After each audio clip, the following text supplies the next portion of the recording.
All right. Well, we're going to go ahead and get started today. My name is Mike Fiffick. My law firm is Fiffick Law Group. We have offices in Pittsburgh and suburban Philadelphia. And I thank you for joining today for our workshop to talk about wills and trusts. And we're going to work through this. And the goal here is to help you decide which of those is the right plan for you and your family. So at any point along the way, if you have any questions, drop them into the chat. I'd be more than happy to answer your questions. And we're just going to go ahead and get started right now. So wills or trusts, what's the right thing for you to do? Um, here's what we'll here's our roadmap for our session today. Talk about the questions that you should be thinking about as you go through the thinking about getting an estate plan put together. We'll talk about a will-based plan, what that means. Probate, lots of people have questions about probate, powers of attorney. And then we'll switch gears and talk a little bit about what are often called living trusts or revocable living trusts. What do those solve? What don't they solve? What are they used for and what aren't they good for dealing with? We'll talk about nursing home planning, long-term care planning. That's something that as folks get a little bit older, is on their mind. They want to try to protect their assets so that they aren't completely depleted as a result of the very, very high cost of senior care. So we'll talk a little bit about that. And using asset protection trusts or Medicaid trusts to protect your assets so that you've got something to leave to your family in the event you do need senior care. Then we'll go through a way to match whatever your goals are with the tools that we are talking about. So let's frame the decision. You should be thinking about estate planning answers three separate questions, right? Who gets what, when, and how smoothly. That's the basics of estate planning after you pass away. Who gets whatever it is that you own, when, and in what proportions, and maybe are there some instructions or restrictions that are tied to those types of things. Secondly, who decides if you can't? That's called incapacity planning. So a lot of people think estate planning is only about what happens after you die, but in fact, it's about what happens before you die as well. In the event you become incapacitated because of a health related, like a physical health issue or a cognitive issue, folks are getting dementia, and you can't make decisions for yourself or manage your affairs without some help. What types of things do you have to put in place in order to make that easier along the way? And then finally, we talk about how exposed are your assets, either while you're alive or how exposed are your assets that you're leaving to your family after you're gone.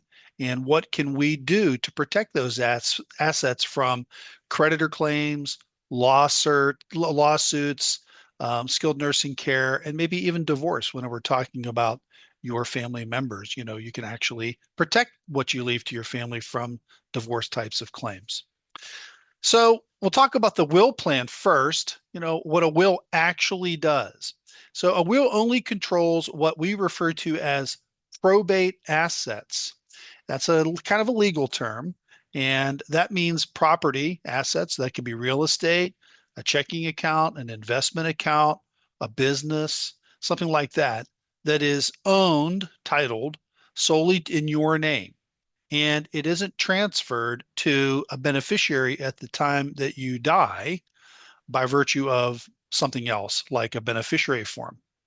So uh, you also use a will to select an executor to administer your estate. So that's the person who you trust to carry out your plan being everything that you say in your will. So that person's the quarterback of your plan.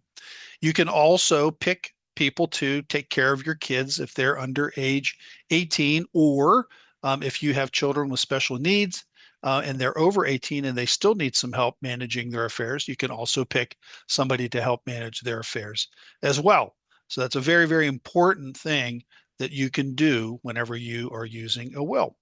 And then you can also have directions that pass through the Register of Wills, the orphan court, right? Your will And the plan that you have in your will can't be effectuated. It doesn't do anything until you actually file it with the court. And when I say the court, it's the Register of Wills, the Orphans Court. That's the first step that sort of activates your will and puts all of that, makes it possible to put that plan into action.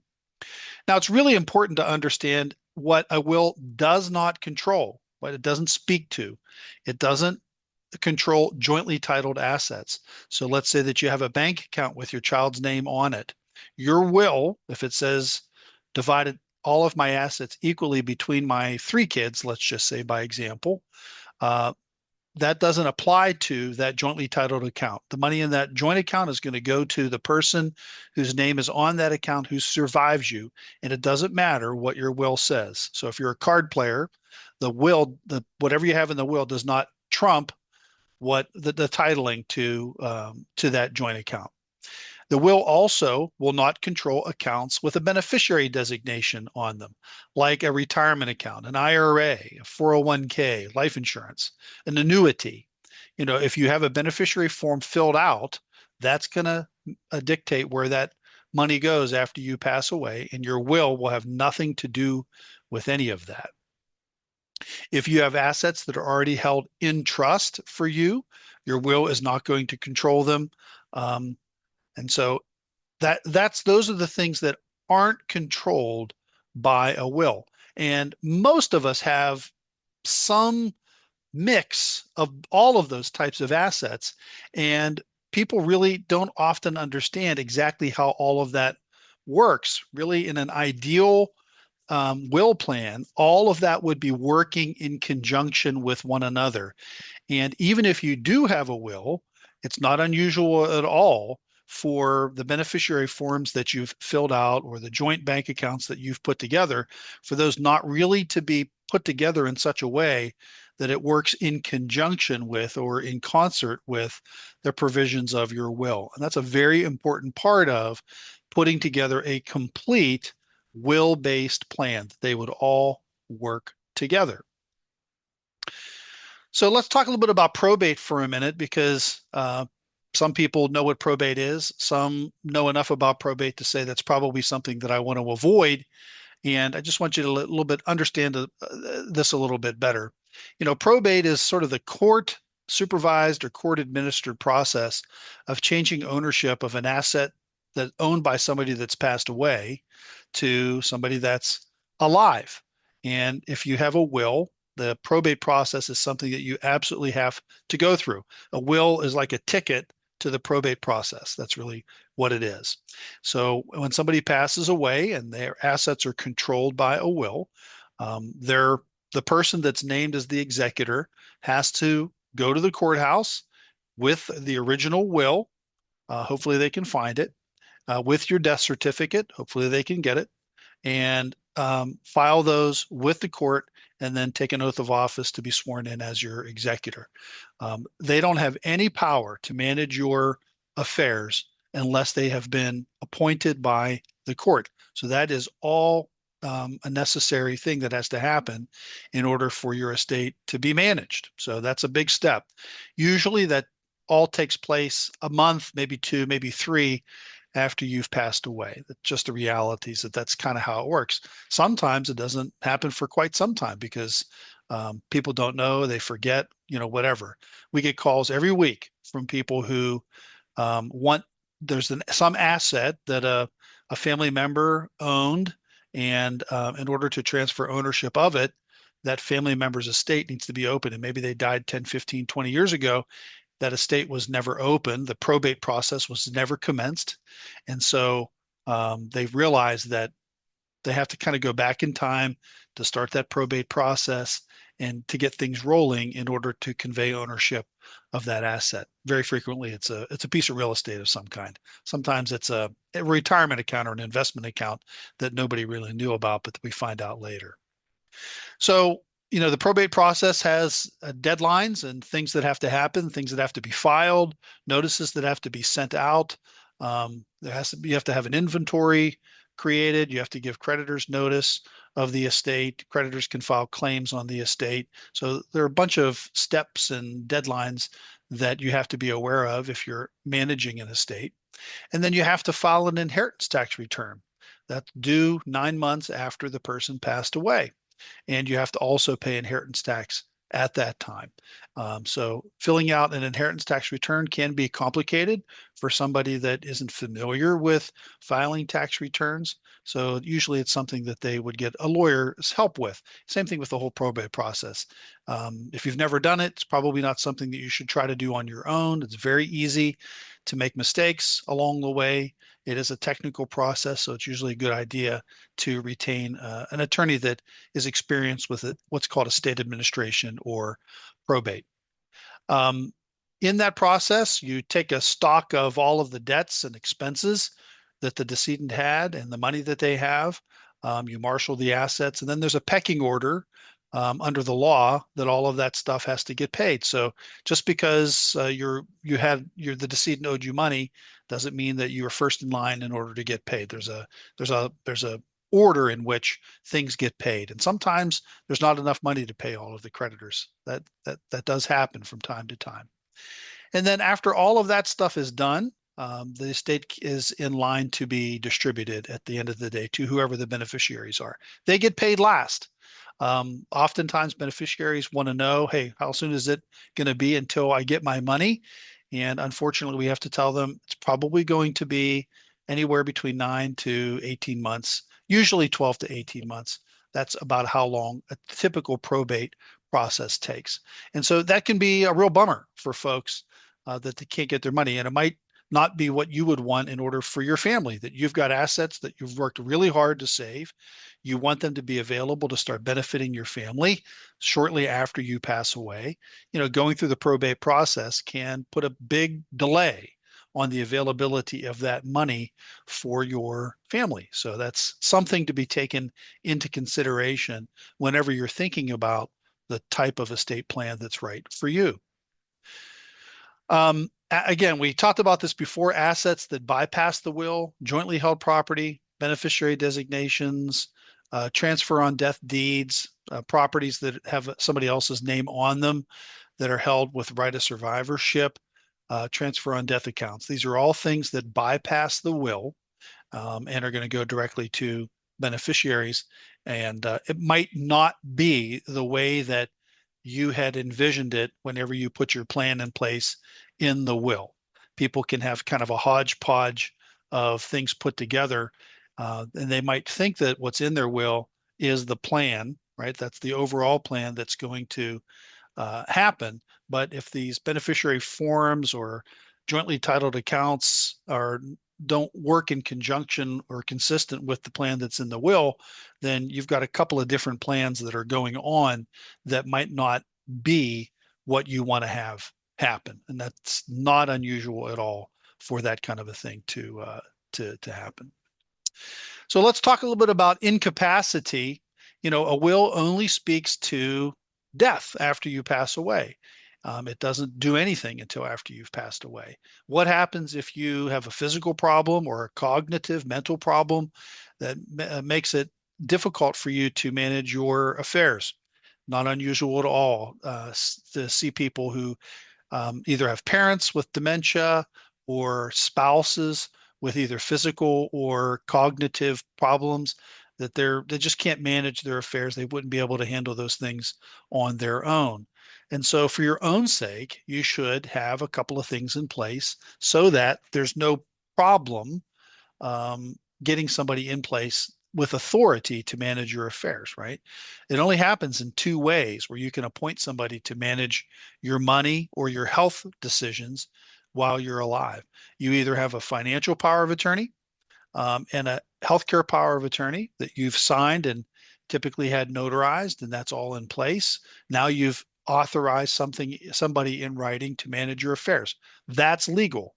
That person, called your agent, right, has authority to manage your affairs. And banks and hospitals all have to honor those documents, assuming that they are drafted properly in accordance with Pennsylvania law. If you don't have those things and you become incapacitated, the only other way to get somebody authorized to manage your affairs is to go through a very expensive court proceeding called a guardianship proceeding, where somebody files something in court saying that you, because of a physical or mental issue, can't manage your own affairs. And the court, they have to present medical evidence of all of that. The court has to decide whether that's correct or not. And if so, then they would appoint somebody to be the guardian of your person, like make decisions for your own personal care or manage your money, or maybe both. And the court gets to decide who that is. And it might be a complete stranger to you, or it might be some family member that would be the last person that you would pick, but they're the first person to put their hand up to say, I'm willing to do it. You don't have to let all of that go to chance. Those are very important decisions for you. And don't let some judge who doesn't know you, doesn't know your values, doesn't know your family relationships, make that decision for you. Maybe it's just a complete stranger. So it's a very good idea to have a financial power of attorney and a healthcare power of attorney in place, just in case you need them while you're alive. So, let's weigh the pros and cons of a will-based plan, right? The advantages are that they're lower typically to the attorney's fees are lower to put together a will plan. Typically, you can have very complex wills as well, so they can be expensive, but usually they're going to be lower priced. They're a little simpler to execute and understand. You don't have to transfer ownership of your assets. That's called funding. That's something that you have to do with the trust. And we'll talk a little bit about that, but you don't really have to do that. Although you want to make sure that your beneficiary forms are filled out in such a way that they work in conjunction with your will. So there is some of that that has to happen. There is some judicial oversight in the probate process, and there are sort of rules about notices and things of that nature that have to happen. Maybe you would like to have that in place. Um, and whenever you go through the probate process, there is a time period, about a year after the estate is opened, within which creditors have to file claims. And if they don't, then they lose some rights. And that can be beneficial in some situations. But the trade-offs are that you've got this delay, right? There's going to be a delay typically for the estate to actually get up and running, and also for the assets to be available to your loved ones at the end of the day. The probate process is public, so your will gets filed and everybody can see exactly what's in there. And an inventory gets filed, so people are going to see at least some of the assets that you own. And maybe you don't like that. Maybe you don't want your life to be out there for anybody to see. That can be a problem for you.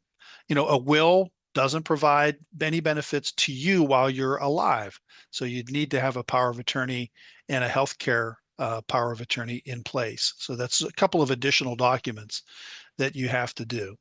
If you own real estate in another state, that could mean that you've got two probate proceedings that have to happen after you pass away, one in your home state and also one in the state where you own real estate. Maybe you've got a vacation home or a lot that you bought that you were hoping to maybe build on at some point, or a camp somewhere that that some family member left to you. So a will is going to require a couple of different probates. And then there's no asset protection benefits available to your assets, especially when it comes to nursing home or Medicaid plans. So, wills don't really provide any benefit to that kind of a situation. So let's switch gears and let's talk a little bit about a revocable living trust. And what do they really do? How do they work, right? So a trust it's a document, just like a will is, that has a set of instructions to how your assets are to be managed while you're alive, and also how they will be managed after you pass away. There are roles that relate to a trust. You would typically serve as the grantor, meaning the person that established or created the trust. You would also serve as the trustee, the person who is in charge of following the instructions and carrying out the plan set forth in the trust. At least you're the trustee while you're alive. You're also the beneficiary of this trust while you're alive as well, because typically you're going to be the only person who benefits from it, although your kids can too. You have a lot of freedom to make as many beneficiaries during your lifetime as you would want. While you're alive, you maintain full control of all of the assets in the trust. You can change the trust, you can get rid of the trust, you can do whatever you want. So you have complete control over everything connected to the trust while you're alive. The successor trustee would step in and manage the assets in the trust during your lifetime in the event that you had an incapacity. And you could even define what that is or how it's determined that you've got incapacity. You can put all of that in your trust. And then after you pass away, that successor trustee could also step in to manage your affairs right away. Um, you would at death, the trust typically becomes irrevocable, meaning some or all of the terms of the trust can't be changed. They're locked in place, and they have to be carried out. They're mandatory after you pass away. If you have a revocable living trust, you will also have a will. We often call that a pour over will, or I like to call it a just in case will. You have that just in case that you die owning assets that are not titled to the trust. And the pour over will literally says, when I pass away, the only beneficiary of my estate is the trust. And the trust is intended to do all of the work um, while after you pass away. It's intended to be the single source of what your plan is. So, what does a revocable living trust solve, and what isn't it good for? So, number one, assets in a revocable trust don't have to go through the probate process. So, your successor trustee, by virtue of the document itself, has authority to manage the assets in the trust. You don't need to go to court. You don't need to go to probate in order for that successor trustee to be appointed and be authorized to manage the assets in the trust. So you completely avoid that. You don't go through any of the probate process at all. So none of those delays.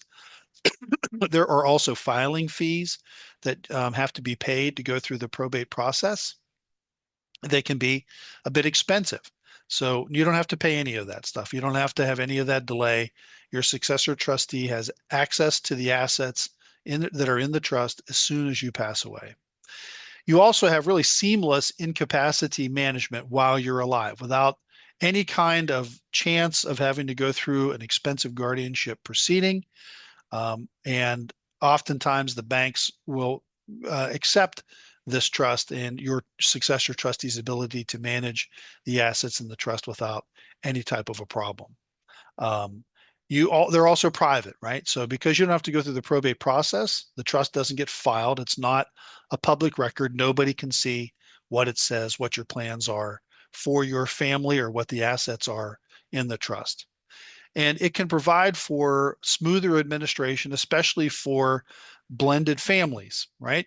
Because let's say that you and your partner come into a relationship, each of you bringing kids from a prior relationship. You want to make sure that after you're gone, your kids, your own biological children, are going to get something from your estate. And a trust is a really good way to make sure that that happens. It's very difficult to do that in a more difficult to do it in a will plan. Now, a revocable living trust doesn't avoid death taxes or Pennsylvania inheritance tax.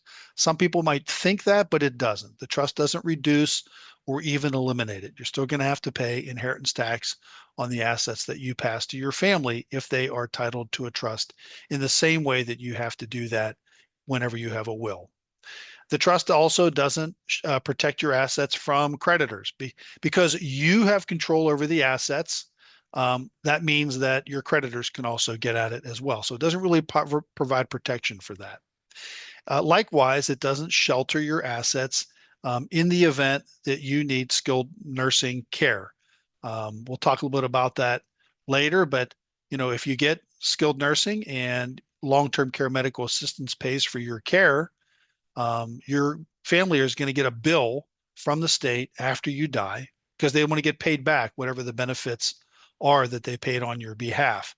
And if you have a house, they're going to have a lien on the home to get paid back for the benefits that you received.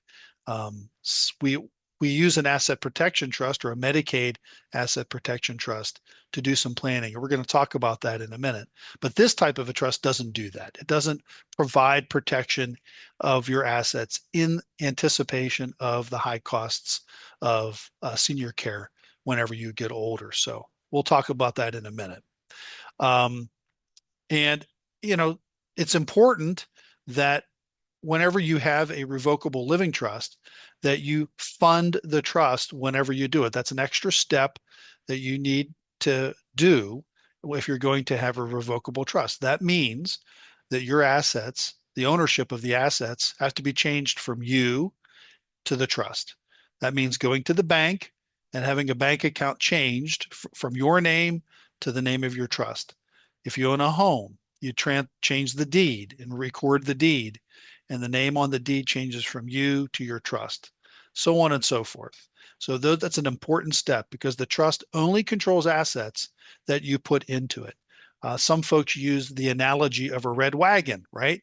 A red wagon only pulls around what you put in it. So if you have things stacked next to the wagon that you didn't put in and you walk away with the wagon, that stuff stays there. That stuff being your assets. So you have to put the items into the red wagon, so to speak, in order for the wagon to pull those along to go wherever you want them to go, especially after you pass away. So that's you have to do that. And a good estate planning attorney that helps you with trusts will also help you with that funding process. Um, and that is the number one reason why revocable living trusts fail, right? Because people don't put their assets into it. So it's not unusual at all for me to see folks who have had trusts created either by other practitioners or some kind of a service, and that service did not include help making sure that the assets get titled to the trust. And they just have a trust and there's nothing in it. It's an empty shell. They paid for something that's basically a very, very expensive piece of paper because it doesn't do anything unless the assets are put into it. So you really have to change the deeds for real estate, change the name on bank and brokerage accounts, change the ownership of your small business if you have a small business. And you have to make sure as you're moving along that whenever you open a new account somewhere, that it is titled in the name of the trust. And we certainly help with the funding of the trust and give you all of the information and tools that you need so that you know exactly what to give to the bank or the financial institution. Whenever you acquire a new asset, you know exactly what to provide to them in order to put those assets in your trust. And if you forget or you're confused, we're there to help you along the way. We're going to be around for a long time. So let's talk a little bit about cost and maintenance of a will plan versus a trust plan. A trust plan is going to be a little bit more expensive up front to put together, right? But on the back end, because you avoid the filing fees and costs associated with the probate process, ultimately it's less expensive, meaning you pass more assets on to your family, typical, right? With a will plan, although it says none required, I don't completely agree with that. You have to make sure that your beneficiary forms and things of that nature work in conjunction with your will plan. So there is some of that you have to do, but it's certainly less than what is required in a revocable living trust. Again, you got to make sure that your assets are titled to the trust if that is the plan that you intend to use. Again, costs at death, probate fees, court costs, you're going to have to pay those in a will plan. That's a ticket to probate, and it's a ticket to paying all of those fees and costs. Whereas if you have a trust plan, you don't have to go through probate, so you completely avoid all of the fees and costs. Time to distribute much faster with a trust plan than a will, as we've mentioned, and trusts are private, whereas a will plan is going to be public. So just weighing some of the attributes of each of those as we go along the way. We'll be covering this stuff several times. Here are some signs that a revocable living trust is something that you really should be thinking about. If you own real estate in more than one state, it avoids that second probate proceeding. If privacy is important to you, that's a trust probably is something that you should be thinking about. If you have a blended family and you want to really make sure that your own children get something after your spouse or your partner passes away, then a revocable trust is a really good tool to use in order to make sure that that happens. If you leave everything to your surviving spouse, then they get to make all the decisions about what happens with your assets after you pass away. And although everybody in that situation that I've ever talked to says, I trust my spouse to do the right thing, and I 100% believe that, sometimes your surviving spouse isn't going to be making the decisions because of physical incapacity or dementia or something like that. And their kids are making the decisions. And their kids may say, we don't care about your kids and that they get something. We'd like to take it all. And, they're the ones who ultimately make all of the decisions, not your surviving spouse. So you can't count on that person to be able to do the right thing for you because they just might not. If you want to have the most effective plan for your incapacity while you're alive, a trust is going to be the best situation for you. If you want to make sure that the assets are available to your family faster, then a trust is going to be something that you should really be thinking about. So those are some of the signs that a revocable living trust is something that you might really want to be considering if one or more of these are important to you, if they're part of your goals. So let's switch gears here for just a minute and talk about skilled nursing care and why people are thinking about this whenever they are thinking about their estate planning. And that's because, skilled nursing care is extremely expensive. Annual cost of semi-private room in Pennsylvania, $140,000.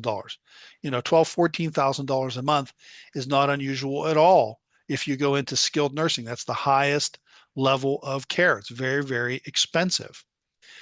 If you want to do some asset planning, it's usually a good idea to do it sooner rather than later. And we'll talk about the 5-year look back rule for Medicaid, meaning when you apply for long-term care medical assistance to help pay for the cost of your skilled nursing, they're going to look 5 years prior to the date that you applied to see whether you transferred any assets without selling them, basically. And if you did, then there's going to be a period of ineligibility for benefits.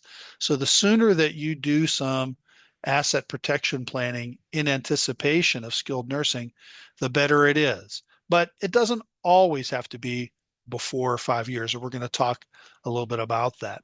70% of nursing home residents are relying on Medicaid to pay for their care. It's not unusual for people to run out of money and then have to apply for medical assistance at some point while they are in skilled nursing. So you may not be eligible for medical assistance day one, right? But at some point, if you run out of money, then you may have to apply for medical assistance. So it's just a huge cost. It's going to eat up everything that you've worked hard to save and pass along to your family, which would really be a tragedy if that were to happen to you. The average nursing home stays a couple of years. It's not just a couple of months, it's a couple of years. So $250,000, $300,000 of costs along the way is not unusual if you stay in a nursing home for anywhere close to that amount of time. It's a giant chunk of what you've worked for your entire life. And I am sure that you wouldn't want it all to go back to the state after they present your family with a huge bill to pay because you got a bunch of benefits while you were alive. So here are some real basics, high-level overview of medical assistance, how it works, right? In order to qualify for medical assistance, you have resource limits. Resource meaning the assets that you own. A single person generally must have what are called countable assets of about 2,000. I say countable because they look at all the assets that you own and separate them into two columns. assets that count for purposes of eligibility, and assets that don't count for purposes of eligibility. Now, your home, one car, and your personal property, a very small life insurance policy, a burial plan, those don't count. Those are going to be disregarded for purposes of determining whether you are eligible for medical assistance. There's a catch there, and we're going to be talking about that in just a minute. Income rules. Pennsylvania also has income caps and rules on how much of your income uh, you can have in order to be eligible and how much has to go to the facility. So typically your income, or the vast majority of it, is going to be going to the facility to pay for your care, and medical assistance picks up some portion of the rest. Now, it's possible if you're married and your spouse is not in the facility, that they could get some portion of your income. That's a topic for another conversation. This is just really high level. There's a 5-year look back review that we talked about that, where if you can't transfer your assets to somebody, a family member, like transfer your home to a kid, or put your kid's name on all of your accounts and then apply for medical assistance the next day. They don't want you to do that. That's why they look 5 years, because they don't want you to impoverish yourself, so to speak, and then apply it for the government to pick up the tab. So you have to be mindful of this 5-year look back whenever you are doing some planning, and how that works in the whole scheme of things. Now, again, if you need to go into skilled nursing and you've got a spouse that can still live at home or an apartment or whatever it is, that person can protect some of the assets that the two of you own together to support themselves. So that some portion of the assets that you own can be protected by the community spouse. The amount of that changes every year, and I think it's currently somewhere around $150,000. So that also can, how you own your assets can impact how much of that allowance your spouse actually can retain versus how much is going to have to be spent down potentially before you can become eligible for medical assistance to pay for your care. So here's an important thing to know. A will and a revocable trust provide no protection for you when it comes to Medicaid and long-term care medical assistance, and nursing home care. And the reason is because with a revocable trust, you own and control all of the assets in the trust, right? And because you own all of the assets in the trust, there's no asset protection component to that type of a trust, okay?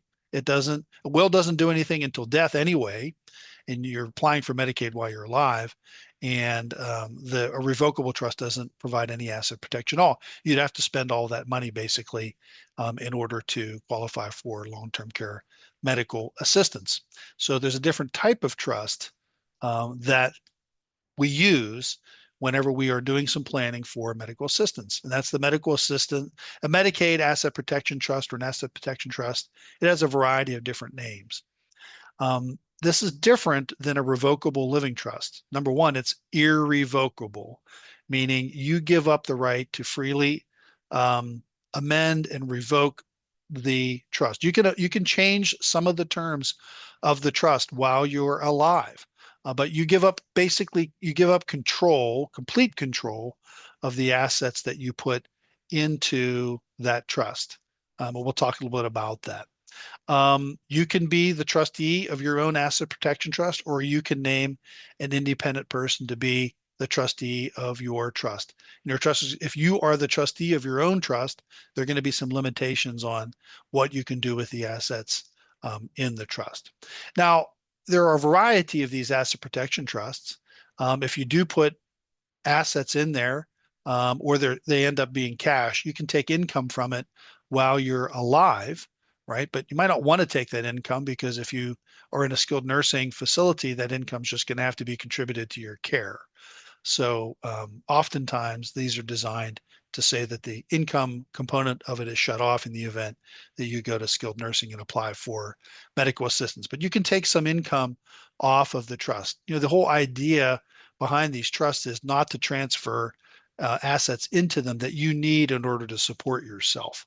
And that is a conversation that you'd have with the attorney that you're working with to do this type of planning.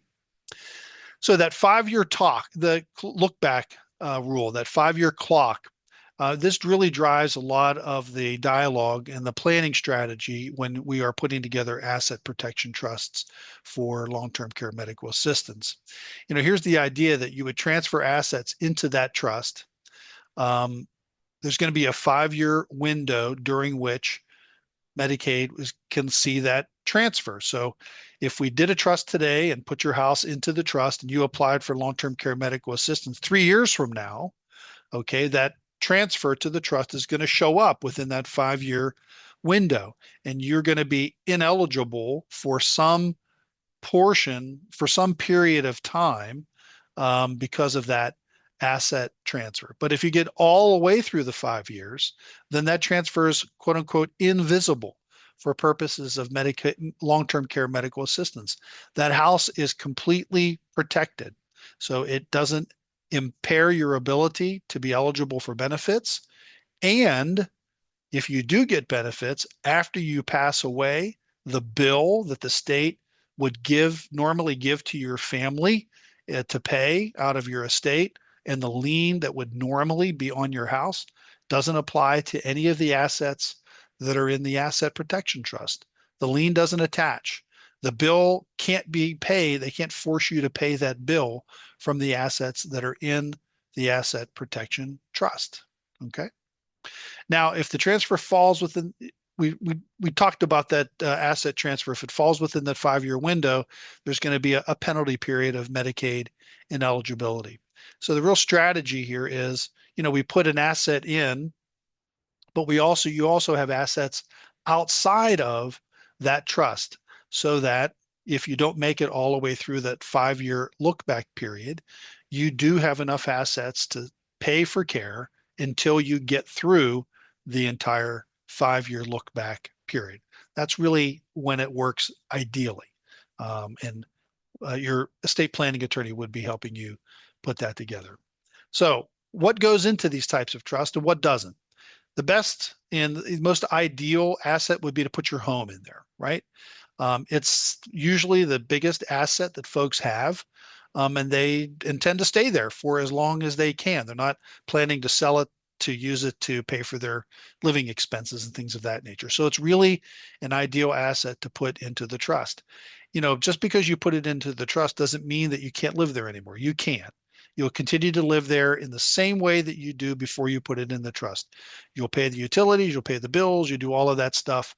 And same way, nothing really is going to change, in that regard. If you want to sell the house at some point, then the trust would sell the house, and the trust can even buy you a replacement place. So let's say you've got a house with stairs and your niece can't handle it anymore. The trust can sell that and maybe buy you a patio home that is all one level living kind of a thing. So, that's all possible in these types of trusts. You can transfer any kind of asset in there. Investment and brokerage accounts that are not retirement plans, you can put them into this type of a trust. Maybe a vacation home, rental property, a camp, whatever you have. Those are ideal for these types of trusts, and life insurance policies as well. Because if you have a life insurance policy with cash value above $1,500, that cash value is going to be an asset that is going to work against you for purposes of being eligible for medical assistance. Assets that don't go in these types of trusts, any type of a retirement plan, IRA, 401k, you can't transfer them in because that'll trigger income tax. So you wouldn't do that. You wouldn't put assets in that you need to live on. So I mentioned that before. You typically have some assets in this trust, but the assets that you need to support your lifestyle, to support whatever your spending needs are, those are going to stay outside of the trust. Some of those might have to be spent down if you go into skilled nursing care, but you're protecting some other assets in this asset protection trust. You're going to get some benefit out of that at the end of the day.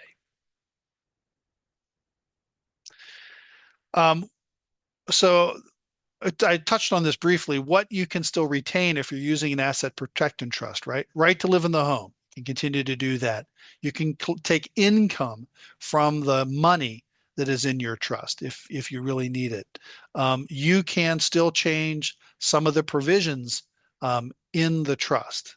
Uh, you can even change the beneficiaries if that's what you want to do. You can change their proportions. You can change a variety of provisions that are in the trust along the way. They aren't completely inflexible. And we could talk a little bit more about that if we work together.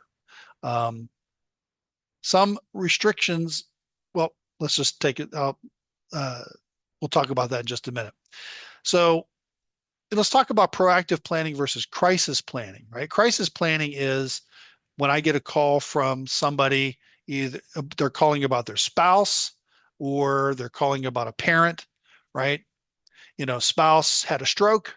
They were in a rehab facility for a period of time, and they can't come home, right? The stroke has disabled them, and their spouse at home isn't able to take care of them, and so they're going to have to live in a skilled nursing facility.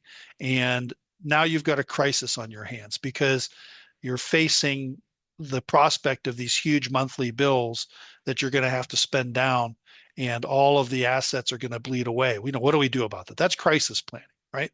And there are some things that we can do with crisis planning. But the best type of planning is proactive planning, right? Where we put together a Medicaid asset protection trust in advance, hopefully before 5 years of needing medical assistance. But it's okay if you're 80 years old and you want to do one of these trusts. That's okay. You're not too old to do this at some point along the way. You still, if you have enough assets to get through any look back period, then it's probably worth something that worth thinking about. Um, so you want to do that. You'll have less stress. You'll be more deliberate decision making along the day, and you have the best odds of getting the full measure of the asset protection benefit out of the plan without any type of penalty period along the way.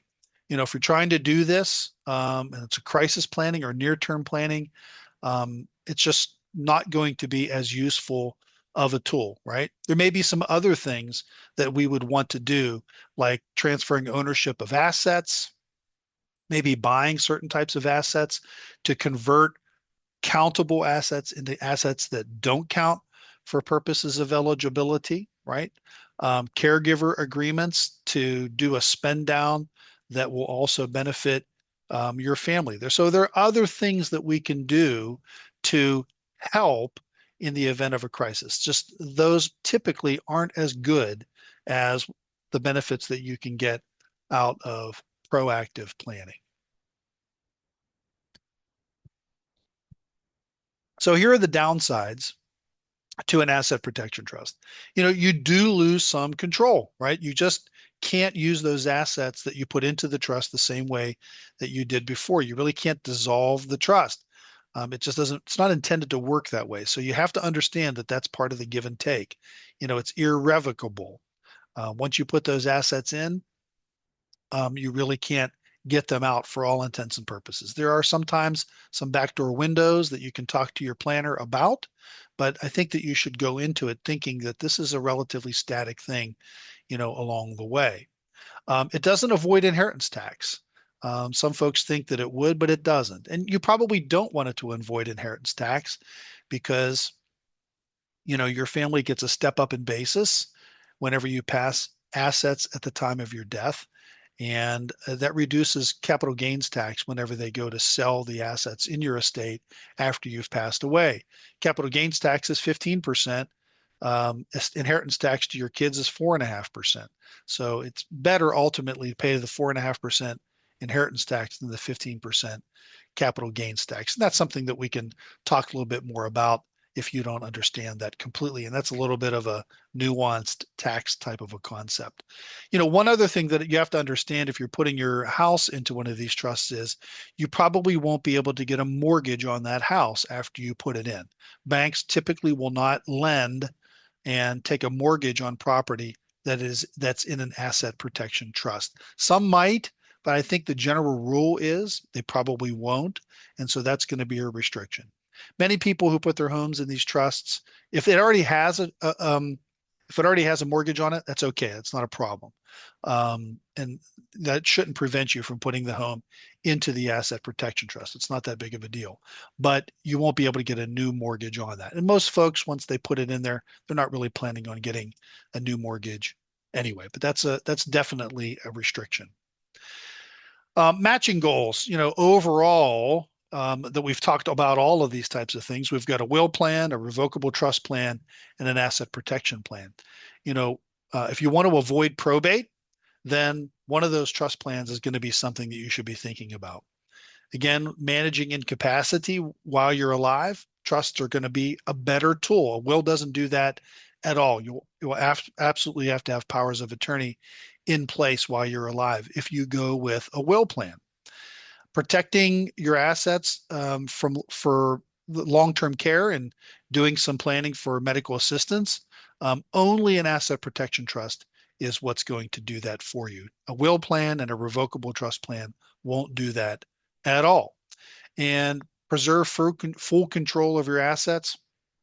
That's one of the downsides of an asset protection trust, but you do maintain control of your assets with a will or a revocable trust plan.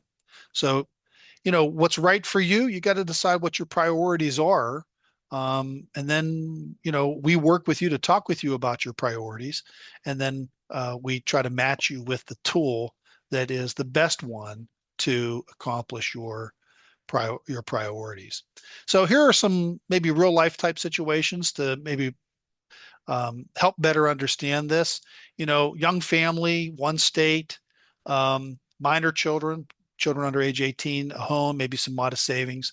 A will and a power of attorney type plan probably is a good plan, at least for the time being. And you'd want to reevaluate that from time to time along the way to determine whether changing that plan is something that you should do.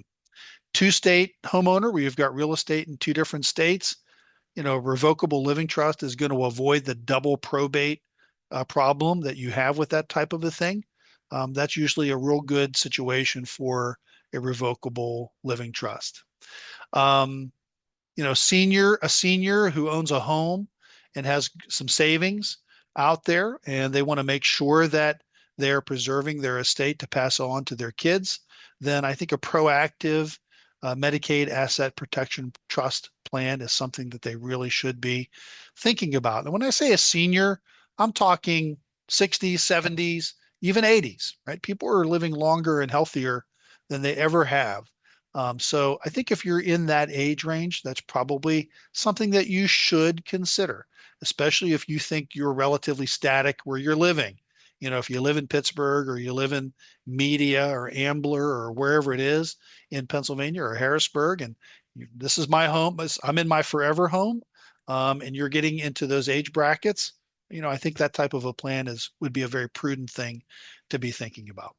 And if you have a blended family, especially if each of you or only one of you have brought kids in from prior relationships, a revocable living trust, I think, is going to be the best plan for you to make sure that your respective kids definitely inherit from you whenever you and your spouse are both gone. A few myths that I wanted to debunk before we end here. Again, trusts avoid all taxes. That's just not true, right? They don't avoid inheritance taxes, and you probably don't want them to do that. Once I have a will, I'm asset protected. Also not true. We've already talked about that. A will really doesn't do anything for you while you're alive, and it doesn't really protect your assets after you pass away. So it provides virtually no asset protection for you, at least while you're alive. You could have a testamentary trust in your will that gets funded after you die that can provide asset protection for your beneficiaries. And you can have that in your will. But again, that will has to be probated in order for any of that to matter. Here's another myth. I can protect my assets the week before entering my nursing home. There's some work that we can do to try to make sure that you don't have to spend all of that down in order to be eligible for benefits. And so even, if you're looking at having to transfer into skilled nursing, in the short term, you really should be talking with an elder lawyer to see what options are available to you to protect some assets. But the best asset protection that you can get is by doing things proactively, a year, two, three, five, before the prospect of entering into senior living is something that's a reality for you.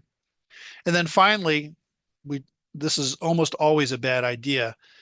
Putting your kid's name on your deed or giving it to your child, transferring ownership of it, thinking that it's going to protect the home in the event you need skilled nursing care. All that is it's going to be an asset that if the transfer happens within 5 years, it's going to trigger a period of ineligibility for benefits. Plus, you have given up control of your home. To do anything with your home, you're going to need your all of your kids' permission and sign off to do all of that stuff. If one of them gets divorced, they own your house now, and your home could literally be an asset that could potentially get divided in your kid's divorce. If a judgment is entered against one of your kids, now that's a lien on your home that you have to deal with that you can't sell. And it doesn't matter that it wasn't your debt. It's a lien on the home because it was a judgment entered against your kids. There are lots of problems that are associated with putting a child's name on your deed that you really don't think about. Um, and people just miss all of that stuff, and it's just usually not a good idea to do that. So we'd love to work with you, and you can reach us at fificlaw.com. And you'd want to come with a list of assets if we're going to be consulting. We don't really need copies of the deeds, but you'd want to think a little bit about your family structure, and we want to talk with you about that. And we would help you gather all of that information and get it to us before we would have our first conversation. Things that you might be thinking about, which assets do I have if I'm thinking about a trust? Which ones go into the trust and which ones stay out? Do I want to think about protecting my assets in the event I have to go into senior care in the future? Is that something that's important to you? And you'd want to have a conversation with us about how you do that. So those are just a few of the things that you'd want to be thinking about if you talk with us, work with us, or any other estate or elder law practitioner, although we would love to work with you. And so that's it. That's the content that I have for you today. Does anybody have any questions at all? Feel free to drop them in the chat. I'm also enabling all of you to talk if you want to unmute, and you can just let me know what your questions are, and I'd be happy to try to answer them to the best of my ability.